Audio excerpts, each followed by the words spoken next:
Welcome to the Washington Watch News Desk. I'm Sarah Holliday with today's top stories. The last few weeks have been a political roller coaster in the Lone Star State. It started when Texas Republicans pushed to redraw U.S. House district maps to fix some issues within 4 current congressional districts. The Democrats, not thrilled, pulled a Houdini and fled to Illinois to stall the vote. Texas Governor Greg Abbott didn't take kindly to their exit strategy. His stern ultimatum: return to work or face the consequences. Now, the standoff is beginning to crack. The Democrats have announced plans to slink back to Austin, but they shouldn't expect a hero's welcome. Governor Abbott is still pushing hard to strip some of these lawmakers of their House seats. In fact, his lawsuit against one defiant rep has landed in the Texas Supreme Court. Will these runaways lose their jobs, or will some of them even face jail time? It is a Texas-sized drama, to be sure. On the other side of the country, President Donald Trump and Russian President Vladimir Putin are scheduled to meet in Alaska in just 2 days. But that's old news. The latest development is that Ukrainian President Vladimir Zelensky is officially not invited. But the White House insisted this is no snub. This meeting came about because the president of Russia asked the president of the United States to meet. And the goal of this meeting for the president is to walk away with a better understanding of how we can end this war. And the president said at this podium yesterday when he joined all of you in the room that he hopes in the future there can be a trilateral meeting with these 3 leaders to finally bring this conflict to an end. Zelensky has made himself clear. As he said, any decisions made without Ukraine are dead decisions that will never work. But Trump doesn't seem too fazed. I'm going to meet with President Putin, and we're going to see what he has in mind. And if it's a fair deal, I'll reveal it to the European Union leaders and to the NATO leaders, and also to President Zelensky. I think out of respect, I'll call him first. And then I'll call them after. We'll watch closely to see what comes of Friday's meeting. In the meantime, Illinois is trying to trailblaze, and they're raising eyebrows in the process. Governor J.B. Pritzker has signed into law annual mental health screenings in schools, mandatory for all students grades 3rd through 12th. It will be overseen by the Board of Education, and the goal is to spot early signs of depression, anxiety, or trauma. Illinois is the first state to roll out this kind of program, and it won't go into effect until 2027, but there's already been a lot of backlash. Critics are crying overreach, warning that kids stressed about algebra or grumpy from early mornings could be misdiagnosed as mentally unwell. And the greater fear is that teens might get pushed into using antidepressants or other medical interventions they don't need.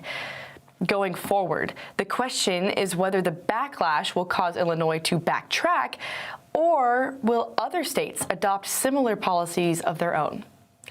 It's too soon to say, so we'll shift to one last story for today. Are you aware that Superman has joined Border Patrol? The actor who played him, anyway. Well, it turns out he's not the only one. More than 100,000 everyday Americans have decided to join ICE to help locate, arrest, and deport illegal immigrants. Sure, an attractive $50,000 signing bonus, student loan forgiveness, and other perks fueled by Trump's one big beautiful bill don't hurt. But word on the street is that many of these Americans just want to keep their country secure. And those are today's headlines. I'm Sarah Holliday. Dive deeper with the Washington Stand at WashingtonStand.com. Watch this and other news on the Stand Firm mobile app, and follow us on social media for updates at FRC DC. Up next is Washington Watch with guest host Jody Heiss. We're back tomorrow with more stories that matter.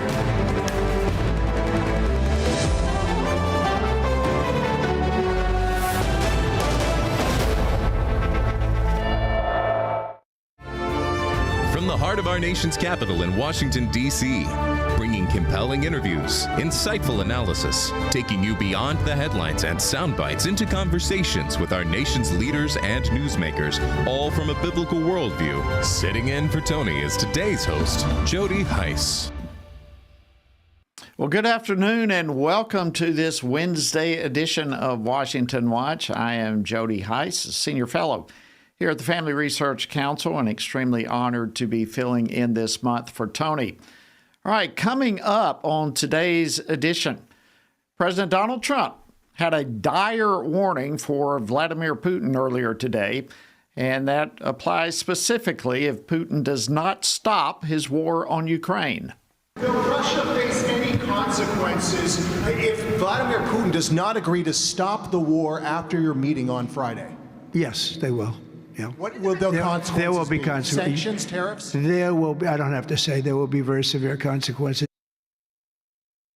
Wow. So what could those severe consequences potentially be?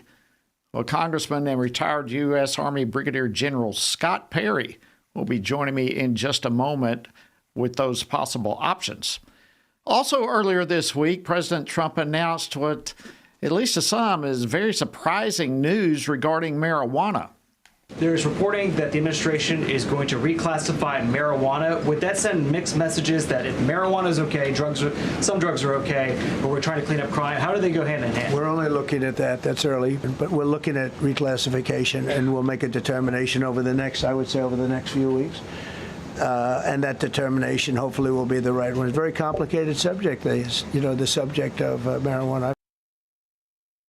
That was President Trump this past Monday announcing that his administration was re-examining the classification of marijuana. Well, what could that potential impact be? Well, Smart Approaches to Marijuana's CEO Kevin Sabet will be joining me later to discuss that. And then as the program continues, the reality of hostility against churches here at home is sadly still alarmingly high. Ever since Family Research Council has started tracking this disturbing trend some 7 years ago, well, Pastor James Leer of Providence Baptist Church in Williamstown, Missouri, is going to be joining me to share how his church and parsonage were destroyed by an arsonist attack last year. And trust me, you need to hear that story. And also, the left has a vested interest in ensuring that women are kept in the dark about the dangers of the abortion drug mifepristone. They're told it'll be a little worse than a period, when in reality, the ones who've had children before say, I felt like I was in labor again and I'm at home. These women have no ongoing medical care. They're at home in their dorms, their bathrooms, their apartments, and they're delivering babies sometimes the size of the palm of their hand. It's horrific substandard care. That was Dr. Susan Bain. She is the vice chair of the American Association of Pro-Life Obstetricians and Gynecologists. She was talking about the dangers of this abortion drug, and yet the reality is that blue state abortionists are trying to ship that drug into red states. Well, Dr. Michael New will be here to unpack this new and troubling research study that shows over 80% of these abortion drugs are indeed being sent to pro-life states, defying the pro-life protections in those places. And then to close out the program today, Kansas City Attorney General Chris Kobach will share why state attorney generals are calling on the FDA to reinstate the previous safeguards for abortion drugs. So we've got a lot coming your way in the next hour.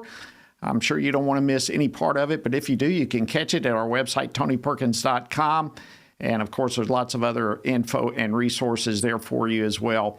TonyPerkins.com. Also, don't forget, coming up October 17th and 18th in Chino Hills, California, our annual Pray Vote Stand Summit will be there.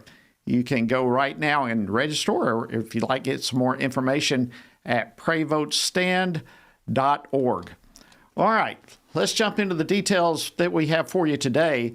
Earlier today, while fielding questions from reporters at the Kennedy Center in D.C., President Trump warned of severe consequences if President Vladimir Putin does not agree to stop the war in Ukraine. And of course, these comments are coming just a couple of days before the two of them will be meeting face to face in Anchorage, Alaska, to discuss hopefully, the end of the war.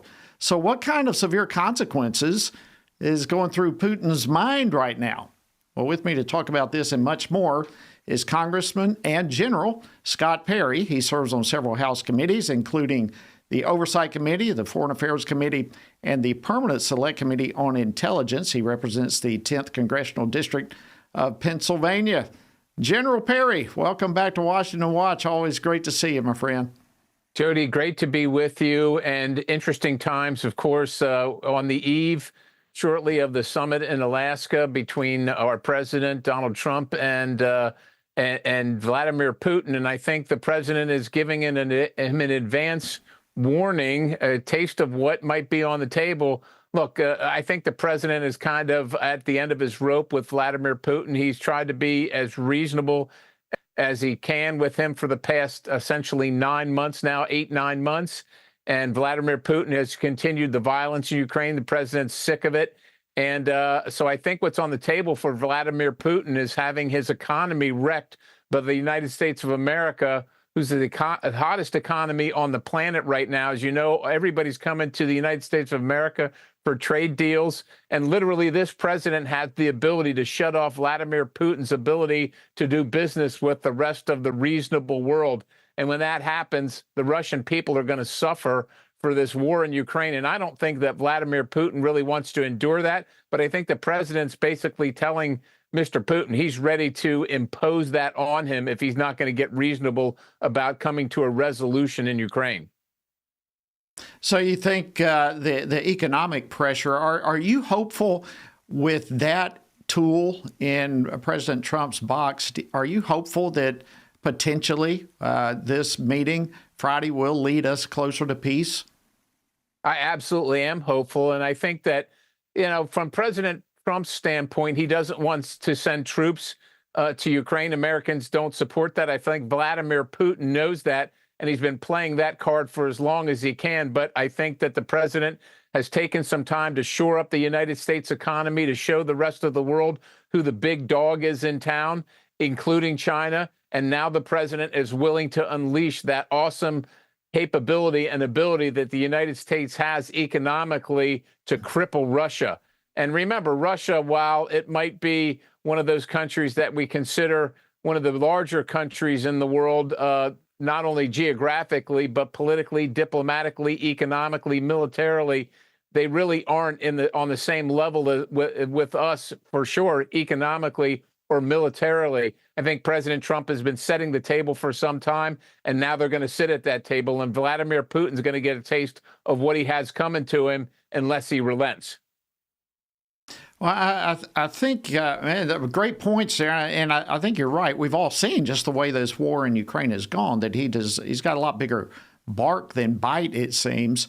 It would appear to me that this meeting would, of necessity, probably lead to additional meetings in the future. Would you agree with that? And do you think some of those meetings will potentially involve President Zelensky? Yeah, I think this is the initial serious sit down between these two. And I think for President Trump to really get it into Putin's head about what's in store, he has to just meet one-on-one. But as Vladimir Putin realized what he's going to be facing, I think that he's going to have to come to the table with Zelensky there.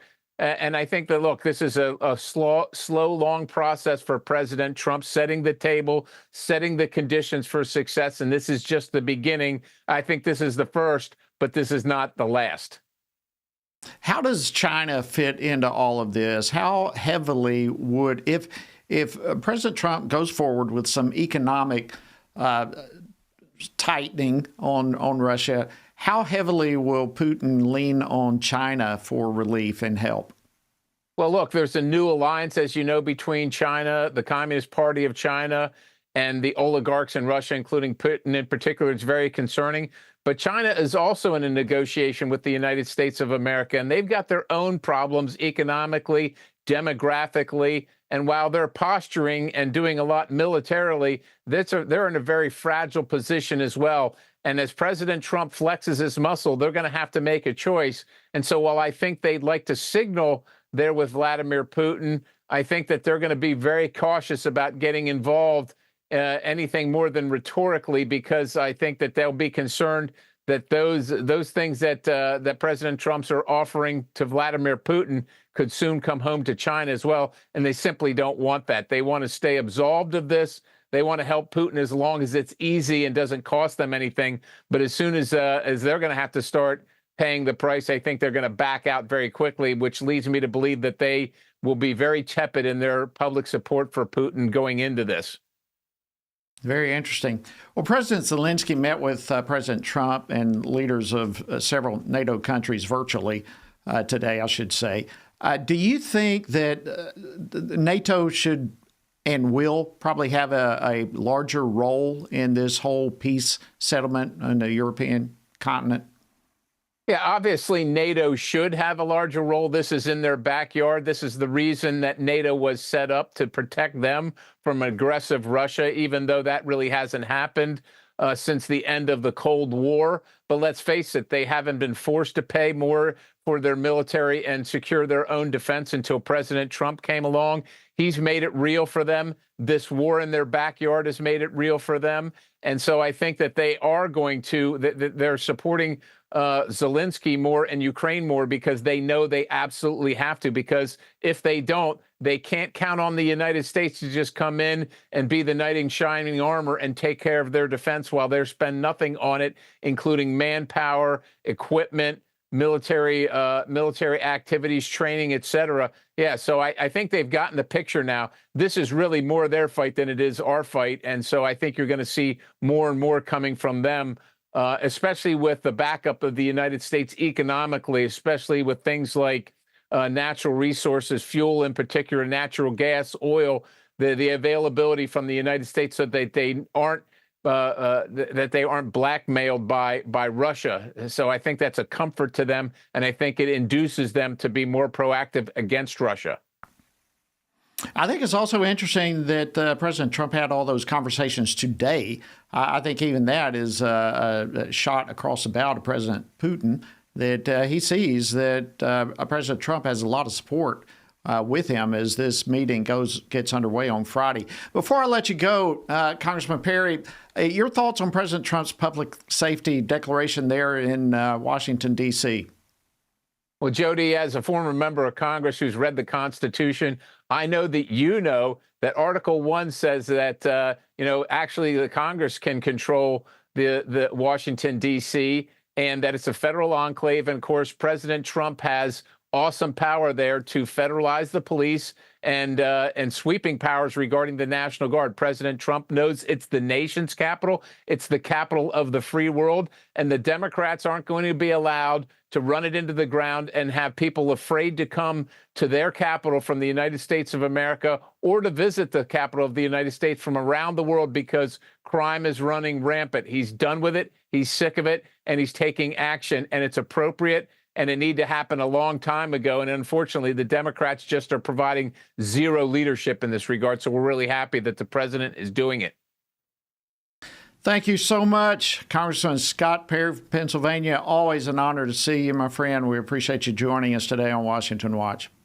Thank you, Jody. God bless you and your audience. Thank you. All right, coming up next, President Trump is taking a new look at reclassifying marijuana as a less dangerous drug. Smart approaches to marijuana CEO Kevin Sabet will join me next to discuss.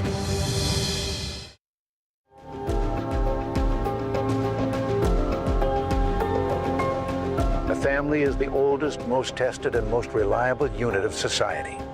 It is divinely created and sustained. And yet, there are those who are always tampering with its values and structure.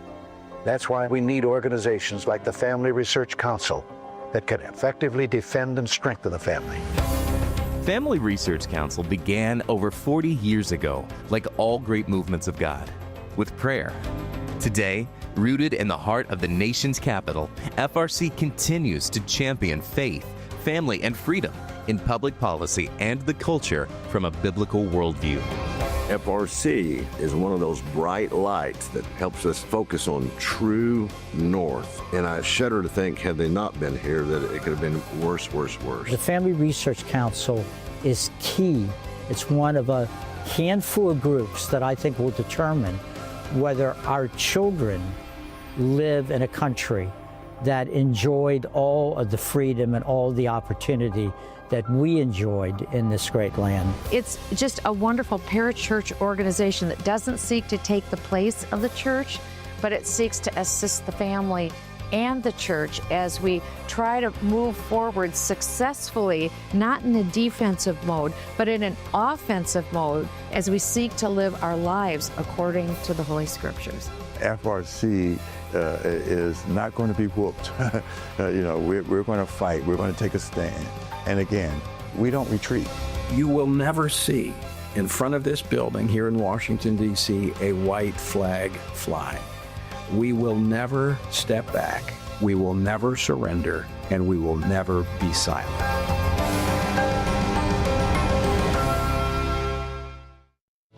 In the beginning was the Word, and the Word was with God, and the Word was God, and the Word became flesh and dwelt among us, and we have seen His glory.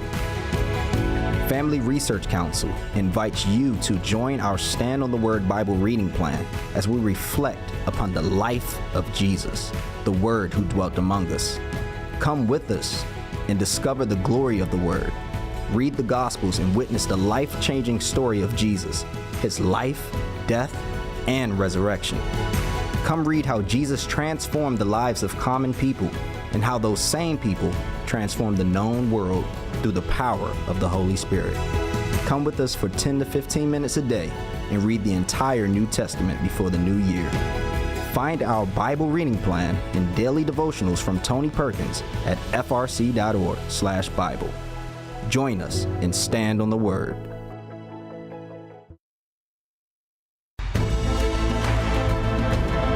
You're tuned in to Washington Watch. Welcome back. Glad to have you with us. I'm Jody Heiss. An honor to be filling in for Tony. All right. On Monday, President Trump announced what is, at least to some people, some surprising news. His administration is looking at reclassifying marijuana. Now, you may recall that marijuana is currently classified as a Schedule I drug, but the latest efforts, which actually took place under the Biden administration, that would reclassify it to a Schedule III drug. So what does all that mean? And what are some of the potential pitfalls if indeed marijuana is reclassified into a Schedule III drug? Well, here now to answer our question is Dr. Kevin Sabet. He's the founder and CEO of Smart Approaches to Marijuana. Kevin, thank you for joining us today on Washington Watch. Thank you, Congressman. It's a pleasure to be here. Okay, so for those of us who are not drug policy experts, explain to us the difference between a Schedule I and a Schedule III drug. Sure. So these are classifications that Congress created in 1970 with the Controlled Substances Act. It's actually a reform of even more harsh laws that actually happened beforehand.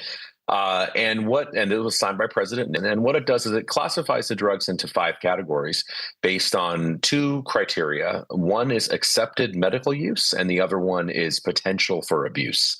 And so I think marijuana does not have accepted medical use because there's thousands of kinds of marijuana out there in various potencies. Of course, today's marijuana is much more harmful than we ever thought it could be. It's up to 99% potent. It's causing psychosis, schizophrenia, suicide, low IQ points, absenteeism. I mean, I could go on and on about what today's marijuana is doing.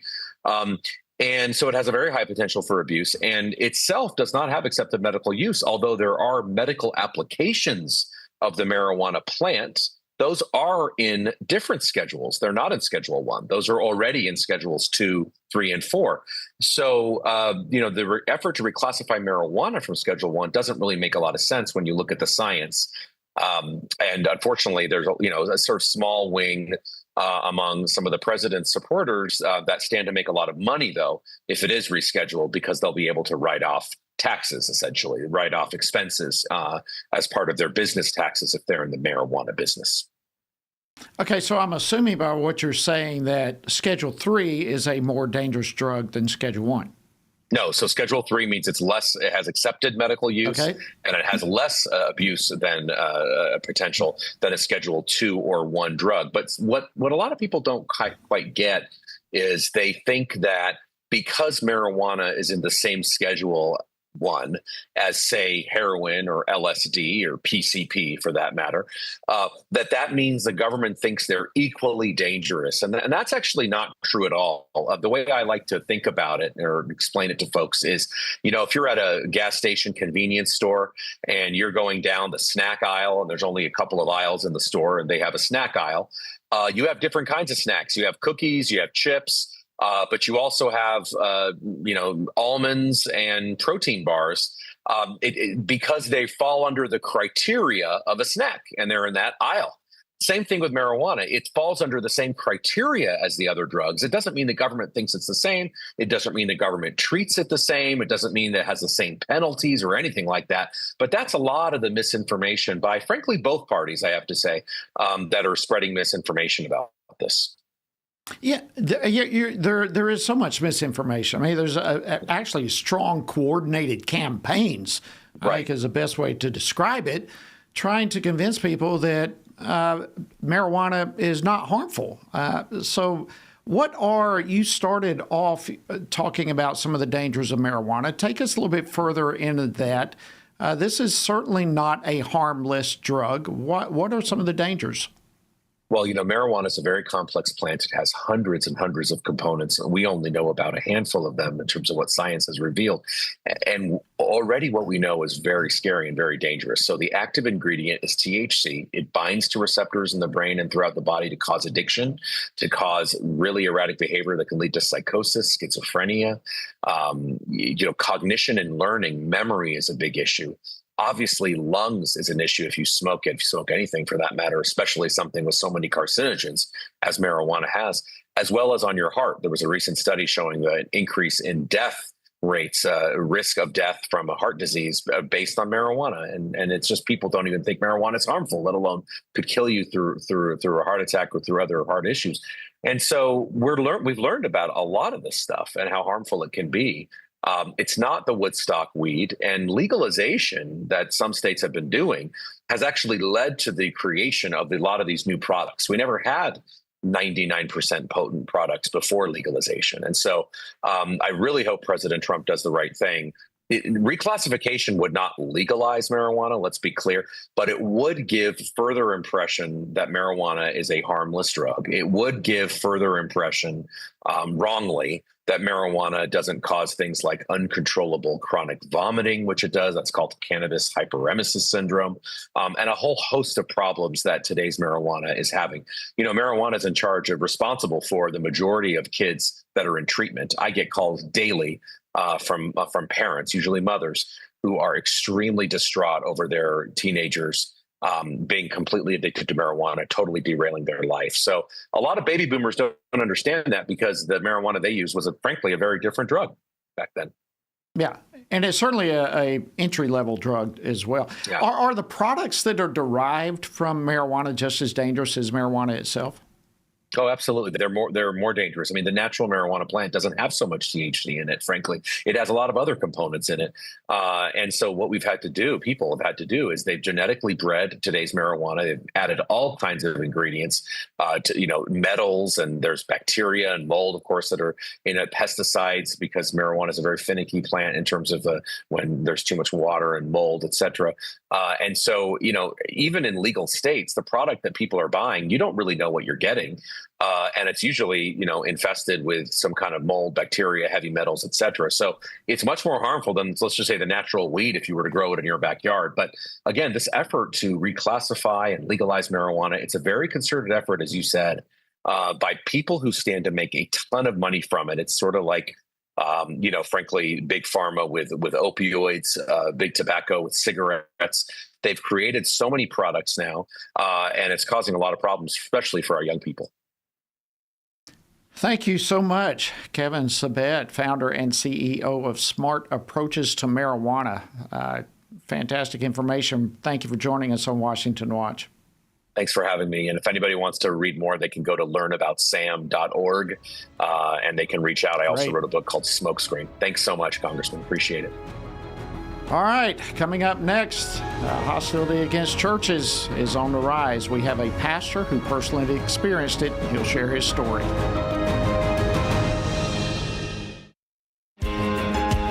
Download the new Stand Firm app for Apple and Android phones today. You can join a wonderful community of fellow believers. We've created a special place for you to access news from a biblical perspective. Read and listen to daily devotionals, pray for current events, and more. Share the Stand Firm app with your friends, family, and church members.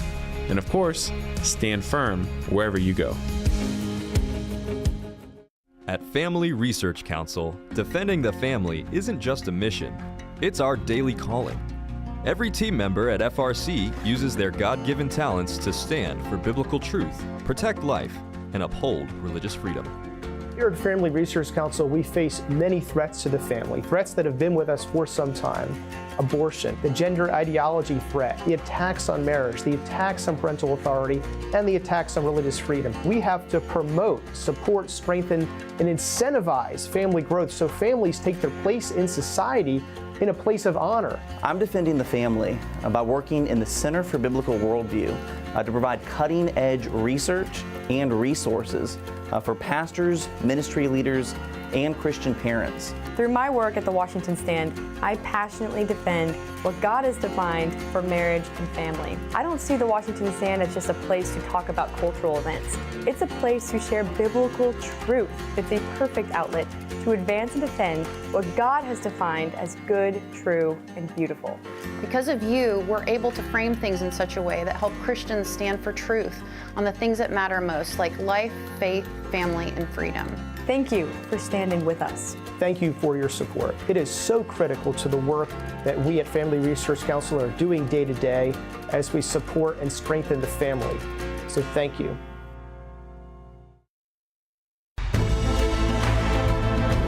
Welcome back to Washington Watch. Glad to have you joining us today. I'm Jody Heiss, filling in for Tony.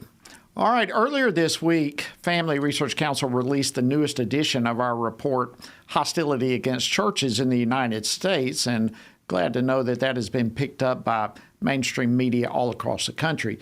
But the report details a host of attacks against churches last year, including incidents such as vandalism, arson, gun-related threats, bomb threats, and other types of threats. The report found 415 incidents of such hostility within our country in 2024.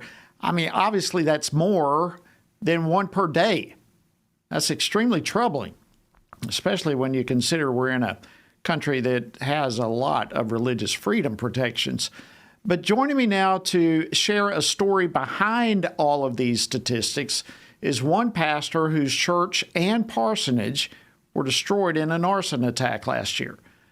Pastor James Leer of Providence Baptist Church in Williamstown, Missouri, joins me now. Pastor Leer, welcome to Washington Watch.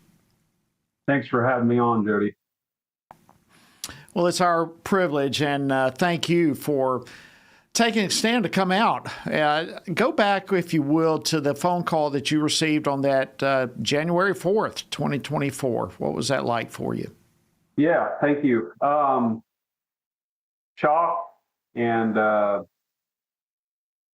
that's all I could say. I mean, it was 5:30 in the morning, and I received a call from a local woman that said the church was engulfed in flames, and my heart kind of sunk, and I just took time to pray, and immediately after that, the emergency services were already there, apparently, but I called my deacons, and we headed to the scene to kind of find out what was going on. Well, fortunately, no one was harmed, as I understand it. The parsonage was not occupied, but the case is still open. Is that correct? Yes, sir. Were there any clues whatsoever as to the motivation behind this? Was there anyone upset at the church? Any threats prior to the arson? Any clues at all?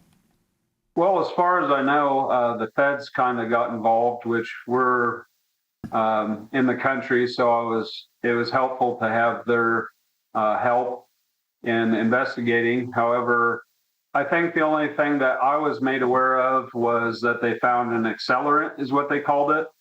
So that led them to know that it was arson, and they actually ruled it a hate crime because of that, since it was against the church.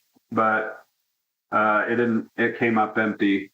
So we didn't actually find anybody guilty. And as far as I know, there weren't any probable suspects that they found.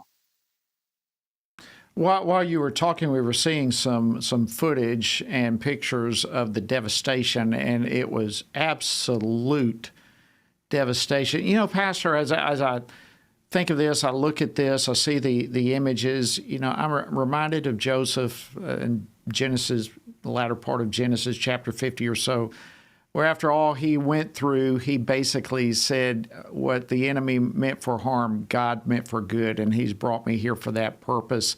Amen. What was the response of you and your congregation following this fire as you've been through a rebuilding process, in many ways starting over? Well, we just had to trust that God is sovereign and he's in control and he's on his throne. And you're right, that's one of my favorite passages. What they intended for evil, God intended for good. And so from that, I mean, it caused, you know, we had a lot of blessings. There was a lot of people that came to know our church, and a lot of folks that have been coming now. We actually used the firehouse for the first year until we got it built, and we got to celebrate our first church service last Christmas Eve, and we're having a dedication service this September 20th. But through that process, I mean, we grew together as a church. It helped my faith as a pastor, and just really brought us closer together as a family. Despite the devastation, it kind of gave us a new focus, if you will, after that happened. So it's amazing. So here you have an arson, obviously, whatever the motive, but God has worked this out not only in the attendance of the church, but rebuilding a church, a spiritual growth of you and the church family, and the impact in the community. Absolutely fascinating. And I just want to, what would you say to our viewers, our listeners right now, given having been there yourself, how they can best stand for truth in what in many places is a hostile environment?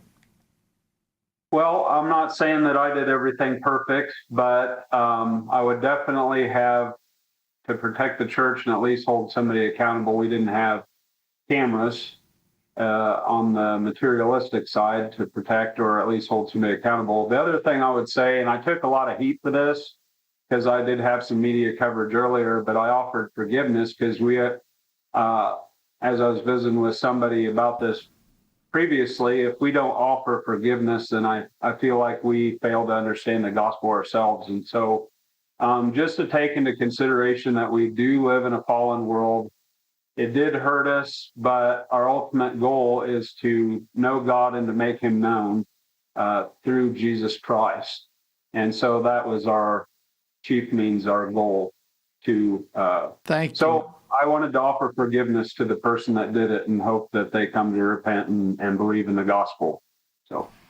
Pastor James Leer of Providence Baptist Church, Williamstown, Missouri, thank you so much for shining a light on your church's story and a light on the gospel. We appreciate you joining us today on Washington Watch. All right, friends, coming up, Dr. Michael New will be here to discuss some troubling new information from the Journal of American Medical Association regarding the abortion drug. Stay tuned. Family Research Council is committed to advancing faith, family, and freedom from the East Coast to the West. So FRC is going to Southern California for this year's Pray, Vote, Stand Summit, October 17th and 18th at Calvary Chapel, Chino Hills. Join us for this powerful gathering of Christians desiring cultural renewal and spiritual revival. The Pray, Vote, Stand Summit brings together Christian leaders, issue experts, and government officials for a time of prayer, inspiration, and action. Together, we will seek God's guidance for our nation and engage in meaningful discussions on the intersection of faith, government, and culture. If the spiritual foundations and the cultural walls of our nation are to be rebuilt, we all have a role to play. May we each find our place on the wall as we build for biblical truth. Register now at prayvotestand.org. That's prayvotestand.org. Jennifer. It's so exciting to be here with you today talking about our new book, Embracing God's Design. Who is actually going to benefit from reading this book in your view? There's so many different audiences that can benefit. The first one are counselors themselves, right? Because we have some material in there where we really address the gender dysphoria diagnosis and what is wrong with it. We have information for people who are wanting to go back to embracing God's design for their life. This is really magical to have the therapist and the individual who suffered come together and write about why this is happening and why we're seeing this. And we brought all of that experience to the table. We want to see people walking in the fullness of who God has called them to be and not a false identity. Order today at embracethedesign.com. How should Christians think about the thorny issues shaping our culture? How should Christians address deceitful ideas like transgenderism, critical theory, or assisted suicide? How can Christians navigate raising children in a broken culture, the war on gender roles, or rebuilding our once great nation? Outstanding is a podcast from the Washington Stand dedicated to these critical conversations. Outstanding seeks to tear down what our corrupt culture lifts up with an aim to take every thought and every idea captive to the obedience of Christ. Whether policies or partisan politics, whether conflict in America or conflict abroad, join us and our guests as we examine the headlines through the lens of Scripture and explore how Christians can faithfully exalt Christ in all of life. Follow Outstanding on your favorite podcast app and look for new episodes each week. Good afternoon. Welcome back to Washington Watch. Jody Heiss filling in today for Tony. So glad to have you with us as well. All right, before I jump into this last segment, again, you've seen some ads. We've been talking about it, but I want to encourage you to join FRC and other like-minded believers at our upcoming Pray, Vote, Stand Summit taking place in October this year, October 17th and 18th in Chino Hills, California. A powerful, powerful, powerful, life-changing conference this will be, with leaders from the Christian community, political community, issue leaders. There will be prayer, inspiration, action items. We don't want you to miss this powerful event. To learn more or to register, go to prayvotestand.org. Man, we look forward to seeing you there. Okay, this week, the Journal of the American Medical Association published a new study, and it exposes just how prevalent abortions done through the abortion drug mifepristone actually are. But even beyond that, perhaps the most major finding, over 84% of abortion drugs were sent to states that already have strong pro-life laws in place. 84% going to pro-life states. This is just circumventing and breaking the law.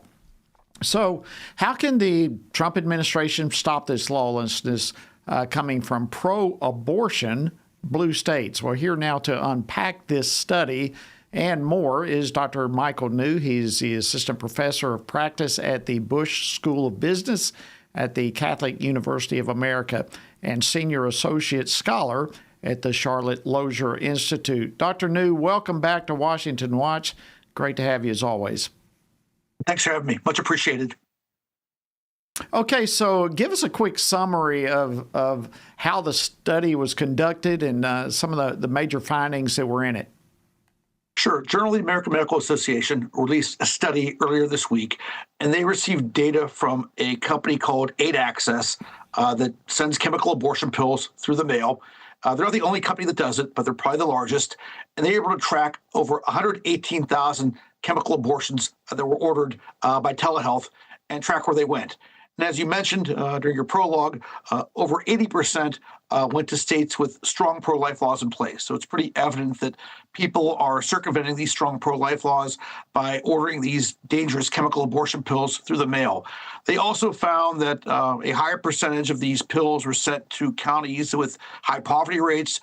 They also found that these chemical abortion pills were sent into counties that were far away from standalone abortion facilities. So it's pretty obvious that based on the data that our strong pro-life laws are being circumvented by these telehealth abortions. So it sounds, as you just described, the geographic locations that these drugs are predominantly going to. As I'm listening to you, I can't help but think this is a strategic plan, it sounds like. Is that too far stretched? Oh, it's certainly strategic. I mean, supporters of legal abortion are always trying to weaken and undermine the good pro-life laws that we've passed. They have seen these telehealth abortions as a way to circumvent pro-life laws, that women do an online appointment with some kind of medical professional, and that medical professional, again, without an in-person medical exam, simply prescribes the abortion pill and it's sent to these women through the mail. So the other side's always trying to find ways to circumvent weakened pro-life laws. This is just their latest strategy. Well, since the Supreme Court's Dobbs decision, I think we've seen some really strong pro-life laws since that time. And of course, we celebrate that, and that's good. But when you have these abortion drugs being sent to these pro-life states, it's really reducing, isn't it, fair to say, the number of babies that potentially could be born? No, absolutely. I mean, the laws we passed are doing good. We do have research looking at birth data and birth data trends. There's 3 studies alone that show the Texas Heartbeat Act is saving 1,000 babies every month. And there's studies looking at other state pro-life laws that have found that our laws are saving thousands of lives. So the laws are doing good. And it's good that the pro-life states have gone ahead and passed these strong pro-life laws. But again, unfortunately, laws aren't perfect. They're not magical. The other side is very savvy. They're very corrupt. They're really kind of pushing these, online telehealth abortions to make abortion available in pro-life states. So this is something that pro-lifers need to push back on, and the Trump administration needs to push back on as well. Yeah, well, that's a good point. So how would you suggest they do that? What would you recommend as far as what kind of options? How can the Trump administration try to step in the way here and try to prevent some of this interstate mailing of the abortion drug into pro-life states? Sure. The Trump administration has the power to, frankly, end telehealth abortions tomorrow. I mean, telehealth abortions are a relatively new development.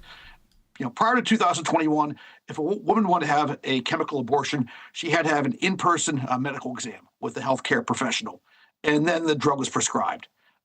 During the pandemic, the FDA changed its rules. They said that women could now do a consultation by telehealth without an in-person medical exam, and then the drug would be mailed. Even after the pandemic ended, the Biden administration FDA continued this very unwise policy of allowing for telehealth abortions. So this is something the Biden administration started during the pandemic, kept going after the pandemic ended. The Trump administration is within its power to, frankly, end this tomorrow. I think they have good reason to. I think allowing women to obtain chemical abortion drugs without an in-person medical exam is terrible public health. If a woman has an ectopic pregnancy, obtains chemical abortion, that can be fatal. If she's further along in gestation than she realizes and obtains a chemical abortion, that can have some very negative, serious health consequences. So it's within the power of the Trump administration to really do something about this, and could do it quite quickly. So as you look at this study, and I agree, I mean, the Trump administration has been pretty clear, as have a number of others, even representatives, Congress, that this whole issue belongs to the state. But what we are seeing unfold now, there is a role for the federal government to step into this. What you're describing out of this report really demands some federal action because you have some potentially federal laws being violated. Is that correct? Yeah, correct. I mean, one can certainly make a very strong argument the Comstock laws are being violated. These are old laws that prevent, pornographic materials from being sent through the mail. The way the law was written, that include, abortifacients and abortion-inducing drugs. So a very strong argument can be made that, sending chemical abortion pills through the mail isn't in violation of the Comstock laws. That's a case that can be made. Again, the FDA could just put a halt to telehealth abortions and start requiring that women who obtain chemical abortions first do an in-person visit with a medical professional. And there are state attorneys general that are pushing back, which I appreciate.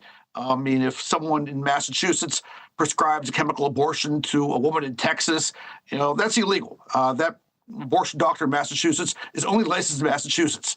But sometimes enforcing these laws in other states is not always easy. There are shield laws that pro-abortion states have passed that make it hard to prosecute these abortion doctors, but there are tools at our disposal. Pro-lifers really do need to make this a priority. So why is it, do you have any idea, why 84% of these are going to pro-life state? What's happening to all the blue states? Well, in blue states, it seems like they're being left out. Well, in blue states, abortions are legal, and women who want to obtain abortions have the option, tragically, of going to an abortion facility or an abortion clinic in their state. There are strong pro-life laws in places like Texas, Alabama, Mississippi. Abortion clinics are closed there.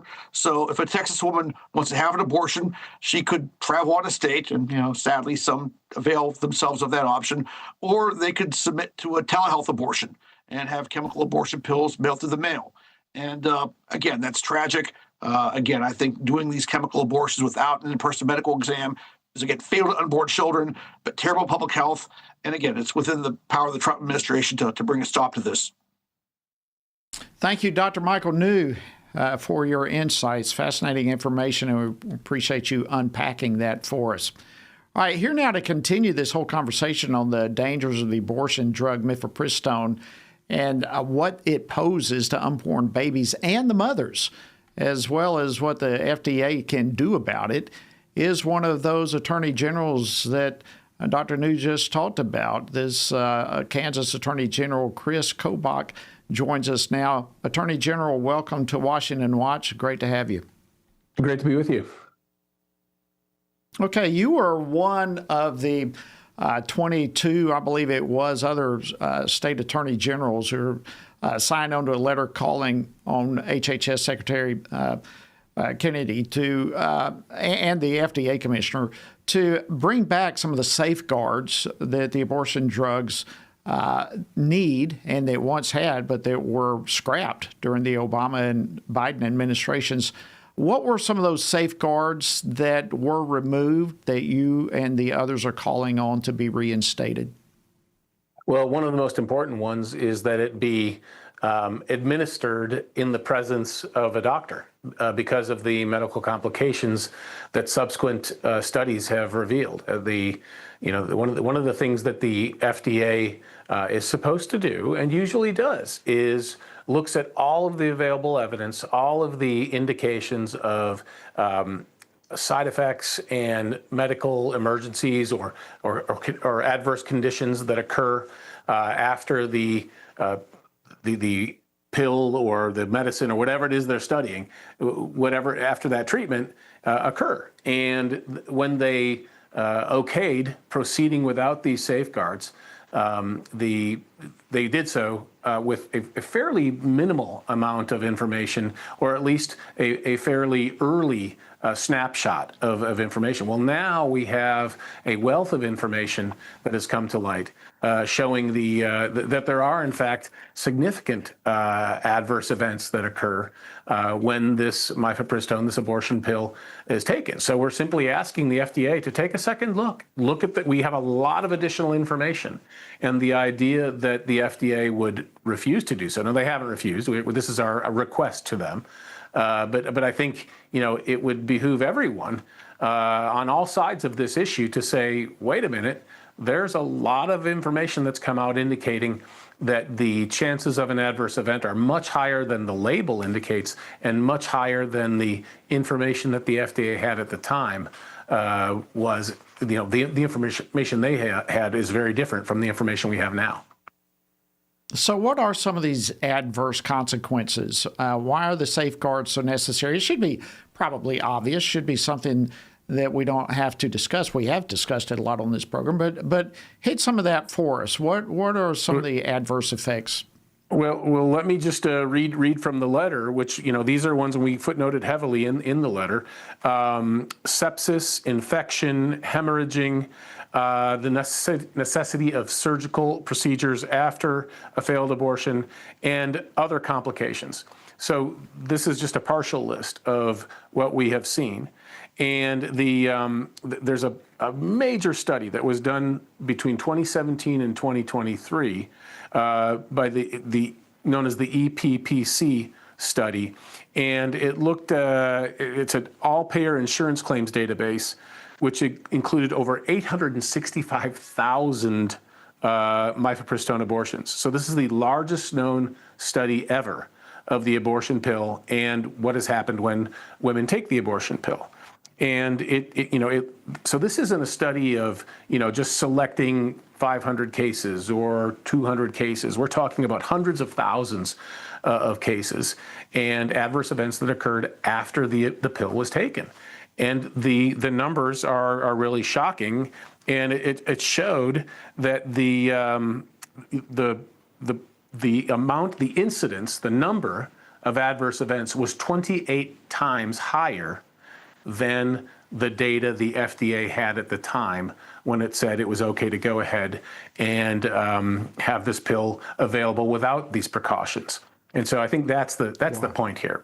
We now have a lot of data that the FDA didn't have at the time. And all we're asking is for the FDA to take a second look with all of this new data. And this data is, again, not some study by some individual who might have an axe to grind, an individual who could be accused of being biased one way or the other. This is data from the actual administration of the pill in over 800,000 cases. And the data shows that that's a huge state. So this is not, as many try to convince us, this is not a drug like taking a Tylenol. I mean, this has major effects. So let me ask you this. In addition to restoring some of the safeguards for abortion drugs, do you think the FDA should actually re-examine and perhaps even revoke the approval of mifepristone with these type of adverse consequences that you're talking about? Should the whole thing be reconsidered?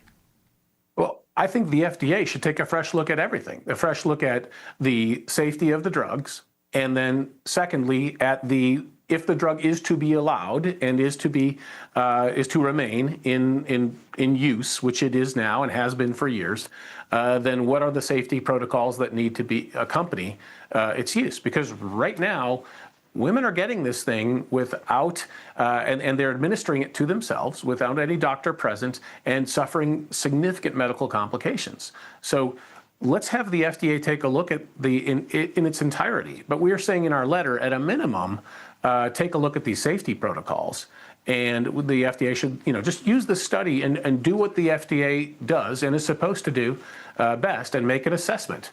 Is this safe to have at all? And then secondly, if it is safe enough to have, then what are the conditions, what are the circumstances under which a woman could take the mifepristone? And I think this is a reasonable request that people should agree on all sides of this issue should agree. Let's make sure that this thing is safe if it is going to be on the market.